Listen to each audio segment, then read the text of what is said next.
ورجعنا تاني مع الهيت التانية للجولة التانية من ريفي تاب سنة 2017. الهيت التانية بدأت ببريد عربيات المسيرة اللي قدامنا. كان أول واحد فيها كان أحمد ميني بالموستنج بتاعته. أحمد ميني عادة بينزل كان في سابق، ولكن النهارده نزل يعمل ديمو للتراكس ويقود البريدز ويساعد المارشال. أحمد ميني غالبا عمل كده بسبب مشاكل مع السبونسرز بتوعه. البريد كنت شايف المفروض تتحط في اول الهيت الاولى عشان هدفها في الاول وفي الاخر ان هو يعرفك العربيات واسامي المتسابقين وهتشوف مين. فلما حطها في اول الهيت الثانيه انا بالفعل كنت عارف كل الحاجات دي، خدتها واحد ورا الثاني في الهيت الاولى. لكن كابتن سامح عبد القوي عمل حاجه جديده المره دي. احنا عاده بنشوف المتسابقين كتير جدا بينزلوا على رجليهم بيمشوا بيحاجي الجمهور، ولكن كان على طول هو يبقى جوه ارض التراك واحنا واقفين بره. كابتن سامح عبد القوي شال الحاجز ده وخلى المتسابقين يخشوا في المكان بتاع الجمهور وبدا يتصوروا معاه، وقال ان اللي هيحط صورهم على بيج ريفي تاب اكتر 5 فيهم هياخدوا لايكس، هياخدوا انفيتيشن مجانيا مدى الحياه لكل تراكات ريفي تاب. هي حركه دعائيه جميله ومش جديده على كابتن سامح عبد القوي، عملها برضو قبل التراك ده باسبوعين تقريبا. الناس اللي حطت صورها القديمه في تراكات ريفي تاب بتاعت سنه 2016 والجوله الاولى في 2017 خد اكتر واحد خد لايكس، خد تذكره مجانيه. الخروج بقى كان عشوائي شويه، يعني في الدخول كانوا عارفين مين داخل والناس ماشيه وراه ونوعا ما عارفين هيقفوا فين. الخروج كانوا عايزين يستعرضوا شويه واعتقد المارشلز ما اعرفش بس ما عجبنيش. بقى طبعا اللي قدام ده كان بايد تيرت لكن هشام خطيب ده احمد ميني بالمسكه بتاعته اللي كان بيعمل بيرنات من شويه. بعد كده هم خرجوا واتبقى احمد ميني. احمد ميني هيعمل لنا ديمو تراك بعد شويه هيوريك ايه الترتيب الصحيح للاوردرات في الهيت الثاني. طبعا ده ملوش دعوه بالتراك، التراك هيبدا بعد شويه. من اول هنا بقى بدات الهيت الثانيه. ده الديمو هنا بس بيوريك المفروض ايه الصح، يعني ايه اللي يتعمل صح. اول حاجه بياخد الديون حوالين البرميل اللي هناك، وبعدين الاس شيب ده، وبعدين بيجي ياخد الكليبنج بوينت اللي هي الكره المتعلقه دي. طبعا الكليبنج بوينت مش جزء اساسي من التراك، يعني انا مثلا لو فوت اوردر من الاوردرات او لو غيرت ترتيبهم ببقى ديسكواليفايد واطلع بره الترتيب خالص، حتى مهما عملت بعد كده ما تحسبليش. انما الكليبنج بوينت هي مجرد نقاط زياده، يعني اكسترا بوينتس ما جبتهاش عادي. احمد ميني هو ممتاز جدا في المسافات الواسعه والطويله وحتى كمان الضيقه، بس ما اعرفش ليه هو عاد التراك دلوقتي اكتر من مره ولا مره جاب فيهم الكليبنج بوينت. ده بقى اللي هو كان فيه ده الاوردر الجديد عن الهيت الاولى اللي هو اسمه ال 111 اللي هو بياخد حواليه دايره كبيره وبعدين يدخل تاني في النص يعمل دونت وكده يبقى التراك بتاعه خلص. هو رجع تاني يعيد التراك. انا مش انا اللي عايده ولا حاجه، ما اعرفش هو عايده ليه الصراحه، ولكن برضه شديد ما جابش الكليبنج بوينت هنا كمان.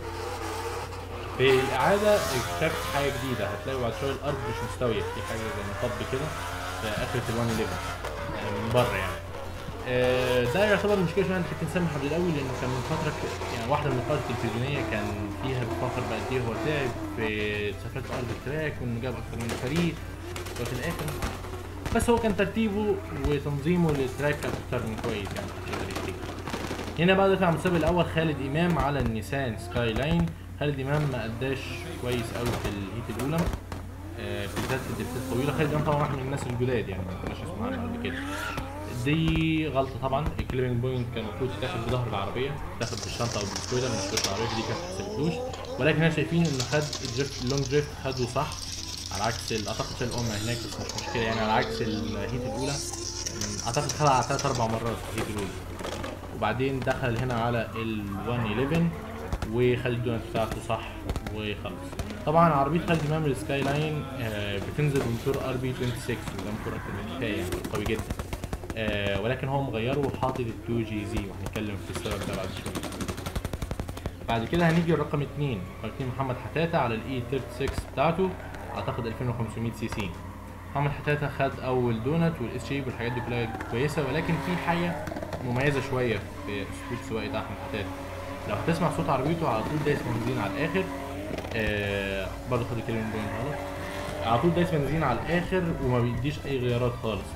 ازاي بقى بيعاون العربيه؟ يعني اذا العربيه بتمشي بجنبها هتلاقيه على طول بيستخدم هاند بريك كتير، يعني يركز كده في العجل، العجل يلف يلف يلف ويجي عند الكورنر ولا حاجه يقوم جاي شادد الهاند، العجل يقف يكمل وبيعمل تراك. بس هو عموما محمد حتاته مستواه كويس. واستخدام الهاند بريك مش غلط يعني، هو ده اسلوب. بعد كده هنيجي على رقم 3. رقم 3 كان احمد فراج مع بي ام دبليو اي 30. احمد فراج من اسكندريه، والمميز فيه هو عمر احمد فراج، واصغر متسابق في البريفي واعتقد اصغر دريفتر في مصر، دريفتر احترافي يعني. احمد فراج برضو عنده مشكله شويه مع الحاجات الدريفتات الطويله وكده. هتلاقي اولا ان اغلب التراك بتاعه مقطع، يعني ما عندوش طول نظر، يعني مش بيطلع من الاوردر يسلم الاوردر اللي بعده، تلاقي عربيته ماشيه بوشها كتير قوي، مش ماشيه بجنبها. ده غير كمان انه طبعا احمد فراج ما عندوش، يعني هو 16 سنه بس ما عندوش حتى رخصه سواقه، هو داخل هنا السباق برخصه رخصه رياضيه. بس هو مميز جدا بصراحه في الحاجات الضيقه زي التوب جونز اللي هنشوفها دي جوه ال 111. وده اعتقد انه ما لقاش مكان يتدرب فيه، يعني غالبا كان بيدرب في الشارع، وفي الشارع مش هيلاقي حاجه يعني فيها درفتات طويله، واغلب شغله هيبقى على الضيق زي ما شايفين كده. الدونتس بيعمل الحاجات دي كلها بيعملها كويس جدا. هنيجي بقى متسابق رقم 4 محمود جويش. محمود جويش برضه مع بي ام دبليو اي 30، ولكن للاسف عربيته عطلت وجا ريسكيو تيم سحب. اما رقم 5 فكابتن سامح ابو الفتح بال 28 بتاعته مع بي ام دبليو اي 28 محطوط عليها موتور 2 جي زي 3000 سي سي. طبعا صوتها ما يتنسيش يعني، هي من اعلى العربيات. وكابتن سامح ابو الفتح ابو الفتح من المسابقين القدام جدا، يعني اغلب اللي دخلوا من شويه كانوا كلهم مسابقين جداد. كابتن سامح ابو الفتح قديم وخبره وممتاز جدا، تركاته ما فيهاش غلطات خالص. بس اعتقد ان هو عمل غلطه في الهيت الثالثه او اتاهل الهيت الثالثه، بس عمل غلطه وطلع ديسكواليفايد، غير ترتيب حاجه يعني. بعد كده رقم 6 عبد الاشرم مع اي 30 هو كمان، بس انا ملحقتش اصور التراك بتاعه كمان. هو عموما ما عملش غلطات كبيره، هو تراكه كان حماسي جدا، وبالذات هتشوف دلوقتي الدونت اللي في النص كان هو اول واحد ياخدها على سرعته، وتراكه كان سريع يعني. عبد الاشرم على عكس واحد احمد فراج على طول ماشي جنبه، على طول يقدر يستلم الاوردر اللي بعده ونكمل. اما بقى بالنسبه لرقم 7، رقم 7 هو عبد الستار مع اي 30 اي 36 ام 50 اعتقد متربنه فيها تيربو. عبد الستار بيلقبوه بالجبار، بس انا مش شايف عبد الستار في حاجه مميزه يعني الباقيين. هو عبد الستار تقريبا طلع في نهايه الهيت الثالثه عشان مش الهيت الثالثه عموما، هو طلع تقريبا ترتيبه السابع باجمالي 250 نقطه. طبعا النقاط تتحسب ازاي؟ النقاط ليها طريقه كده معينه. هم 5 حكام منهم 3 اجانب، وعندهم نظام معين عشان يمنعوا فكره الوساطه او يمنعوا الانحياز يعني. رقم 8 السيد ابو غريب مع بي ام دبليو اي 92، هو واحد من الاثنين معاهم بيكسبوا باي 92 عندنا في مصر، هو وحسام سليمان. طبعا عربيته قويه جدا ومساعداه على الاخر يعني، وهو نفسه متسابق، خد كده من دول صح، خد اللون دريفت صح، ورجع تاني وعمل كل تراكه ممتاز. اما بالنسبه لنظام النقاط فهم 3 حكام اجانب، ده عشان يمنعوا ان حد ينحاز يعني، عشان ميبقاش في معرفه بينهم وبين المسابقين. وكمان بياخدوا الحكم اللي جاب اعلى مجموع للنقاط عند مسابق معين. مثلا انا اديت على الستار 10 نقط، واحد تاني اداله نقطه واحده، ال10 والواحد الاثنين بيتشالوا، وبياخدوا ال3 اللي في النص ويحسبوا المتوسط بتاعهم. اعتقد الاول اللي هو هشام الخطيب كان طالع ب 290 او 280 حاجه زي كده. رقم 9 هو زوردو مع نيسان سيلفيا 2800 سي سي، طبعا مشهوره باسم الموناليزا. مشفتش متسابقين تانيين بيستخدموا سيلفيا غيره، وفي شائعه بتقول ان هو حط عليها ار بي 26 اللي هي الموتور البنز ستوك في النيسان سكاي لاين. طبعا زوردو متسابق قديم ومشهور وتراكاته ما فيهاش غلطات.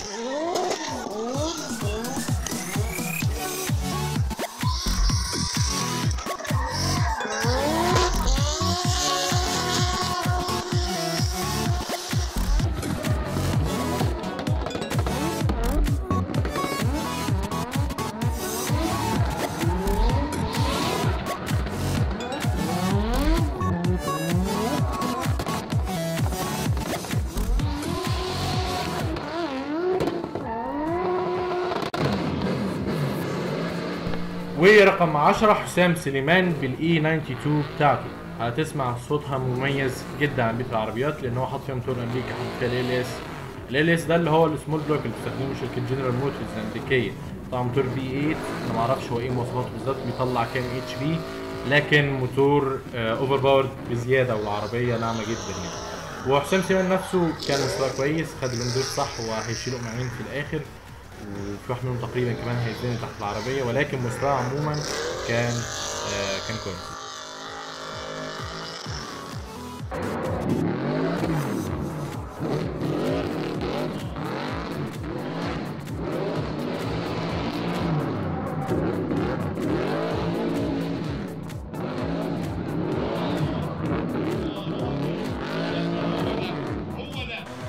ومع متسابق رقم 11 بالبي ام دبليو اي 36 الكومباكت كريم مجدي معاه عربيه كومباكت، ودي عيب شويه مع الكليبنج بوينت، لان عربيته ما فيهاش شنطه، هو ايوه بيعوضها بالسبويلر الكبير، لكن الكليبنج بوينتس اللي بتتاخد بظهر العربيه بتبقى صعبه عليه. ولكن ميزتها ان هي هتساعده جدا في الحاجات الضيقه زي الدوناتس اللي بياخدها جوه ال 111.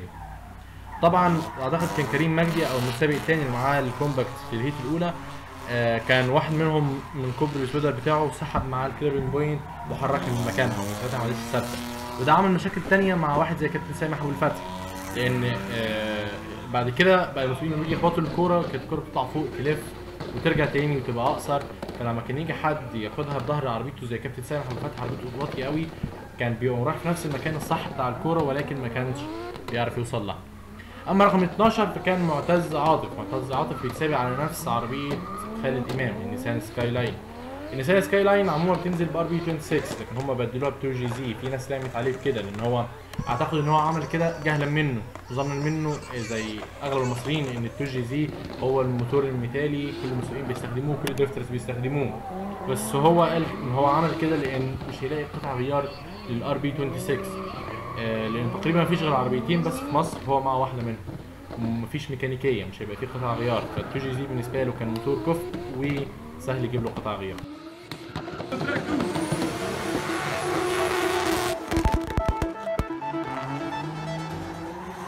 اما بالنسبه لرقم 13 فكان محمد الخطيب مع بي ام دبليو اي 30، عمل تراك ممتاز، خد الكليبنج بوينت صح، خد اللونج دريفت صح، وما كانش عنده غلطات.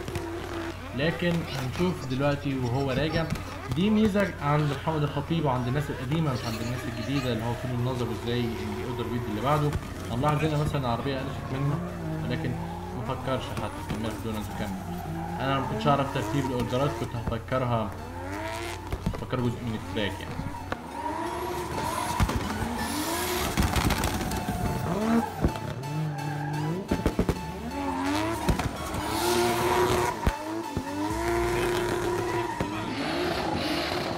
ورقم 14 كان هيثم سمير الملقب بالكبير، معاه مازدا ار اكس 8 اعتقد 3000 سي سي.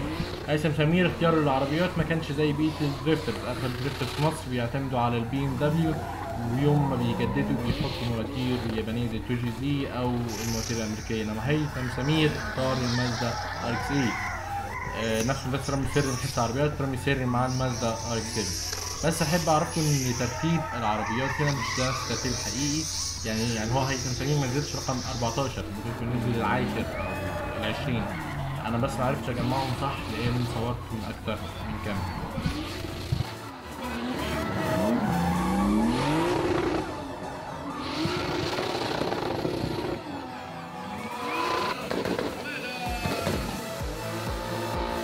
رقم 15 كان احمد حماده على الاي 36 الام 50 تيربو، نفس اللي نزل عليها عبد الستار. احمد حماده عمل تراك متوسط، كانش فيه حاجه غريبه يعني، هو خد الكيمنج بوينت بتاعته صح، خد اغلب اوردراته صح، هو بس تعثر شويه في التونس اللي جوه ال 111 لكن ما عملش حاجه تانية.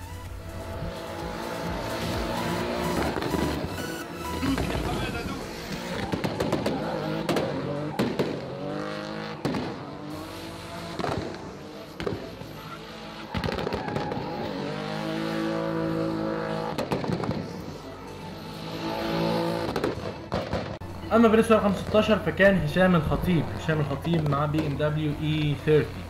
هشام الخطيب ما كانش معاه احسن عربيه ولا حاجه، وكان اداؤه في الهيت الاولى ما كانش يدل ان هو هيطلع الاول يعني، عشان خطيب كسر توقعاتنا وطلع بالمركز الاول في الهيت الثالث.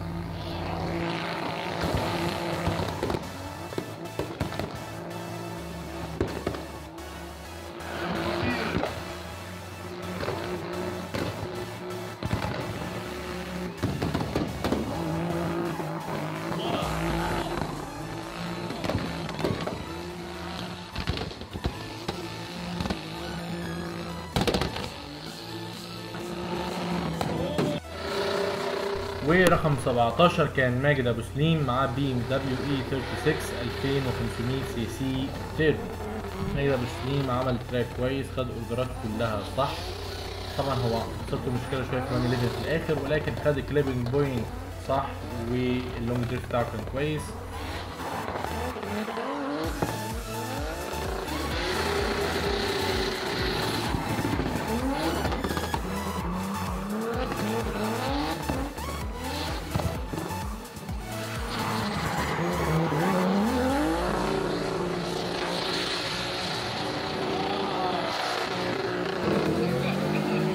ورقم 18 يوسف جو لقب المعجزة مع بي ام دبليو اي 36 كومباكت.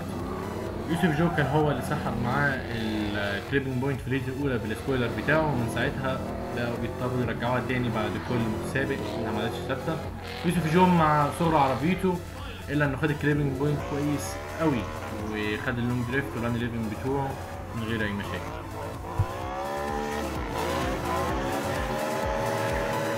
بعد يوسف هيجي رقم 19 وهو مودي اللي كانت عربيته في الهيت الاولى عطلت والعجله دخلت، العجل بقى ماشي عكس بعض لان الباره فرطت، بس مودي اتاهل للهيت الثاني وعرف يصلح عربيته ونزل يشارك. طبعا هو هنوقف عند المسابق رقم 19. المسابق رقم 20 كان خالد احمد او الملقب بخالد سري. خالد سري كان مستواه رائع، كان من احسن الناس، ولكن اعتقد طلع كان ديسكواليفايد في الاخر ومعرفش يدخل في الترتيب. ده كان اخر السباق، اشوفكم الفيديو الجاي.